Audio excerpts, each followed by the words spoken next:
இன்றைக்கி வந்து என் ஒய்ஃபு காலையில் சமைக்கலை, பிரேக்ஃபாஸ்ட் நான் தான் பண்ணியிருக்கேன். சம்பா ரவா வெஜிடபிள் பிரியாணி. இந்த ஜென்ரேஷனில் வந்து ஹஸ்பண்ட் அண்ட் ஒய்ஃப் 2 பேருமே வேலைக்கு போகிற ஜென்ரேஷனில் நம்ம இருக்கோம். அதனால் நிறைய ஒர்க்கிங் உமன்ஸ் வந்து காலையிலேயே வீட்டுக்காரங்களும் சமைச்சிட்டு அவங்களும் சமைச்சு எடுத்துகிட்டு போவாங்க. நிறைய ஹஸ்பண்ட்ஸும் ஹெல்ப் பண்ணுவீங்க, நிறைய பேர் வீட்டில் ஹஸ்பண்ட் சமைக்கிறாங்க. அந்த மாதிரி நம்ம ஒரு நாள் ஃப்ரீயாக இருக்கும்போது ஒய்ஃப் ஈக்குவலாக பார்க்காம நம்ம ஒரு நாள் சமைச்சு கொடுத்தோம்னா வாழ்க்கை ரொம்ப நல்லாயிருக்கும். இந்த கணவன் மனைவினா விட்டு கொடுத்து போகிறது தான் வாழ்க்கைன்னு சொல்லுவாங்க. அப்படிலாம் இல்லை. இந்த ஜென்ரேஷனில் வந்து தோசை சுட்டு கொடுத்து வாழ்ந்தால் தான் வாழ முடியும். இன்றைக்கி பிரேக்ஃபாஸ்ட்டு நான் சமைச்சிட்டேன். இந்த வீடியோ உங்களுக்கு யாருக்கு டேக் பண்ணணுன்னு தோணுதோ டேக் பண்ணிவிட்டு சாப்பிட்லாம் வாங்க.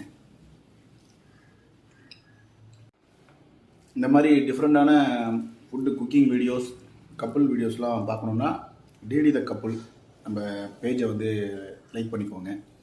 நாங்கள் நியூவாக ஒரு